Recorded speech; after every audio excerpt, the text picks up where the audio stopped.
Hi guys, so moving on to the blur tool. If you go into your Tools of Photoshop folder, copy to your desktop, you can double click the blur.psd and it will pull up this photo for you. Now you can see this is a close-up of a girl, and we are going to be learning how to use the blur tool to soften small imperfections in a face. And really what Photoshop is doing is blurring the surface of the photo. So the blur tool is all the way over here on the left, and it looks like a drop of water. So if you select that, you'll see you have your options panel up here, and if you want to make your brush larger or smaller, again, just the right and left brackets will increase and decrease the size of your brush. So you're almost ready to go, but we are forgetting one thing, and that is to Command J, your layer. So I've been doing this on all the photos, and especially on the blur photo, you want a duplicated layer right here on top. So selecting your blur tool, you just very softly paint any small either marks or imperfections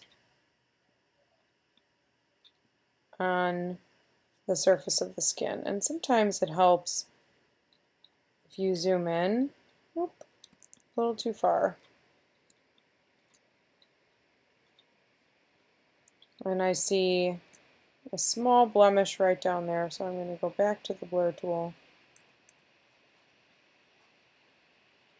And you can see it's pretty magical. Now I would say that using this blur tool on her skin, it's really just personal preference.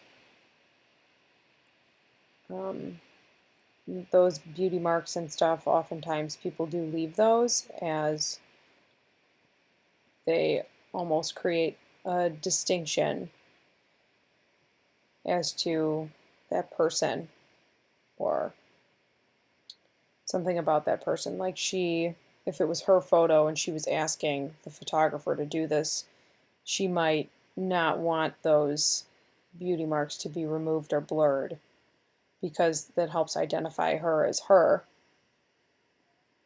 So again, just personal preference. But up there you can see that I also got rid of, it was like a pock mark or a scar. And then if you want to do the earring, that works really well also. Now, one place you do not want to do this is the eyes. The eyes, often in a photo, you do the opposite, which is to sharpen using like a high pass filter, which we'll get into. But you can see if you blur the eye, even though it might look artistically kind of nice and interesting, that's not something that you want for a portrait photo. So another place that we use the blur tool sometimes is to also blur out the background even more to create a sense of depth.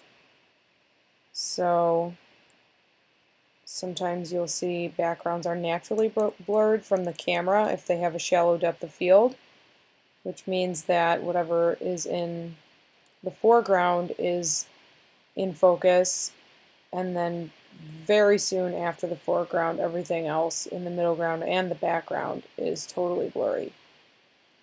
And that a lot of times makes the subject stand out even more. So I just blurred out the background a little bit more. Again, there's the after, there's the before, after, before. And that's the blur tool.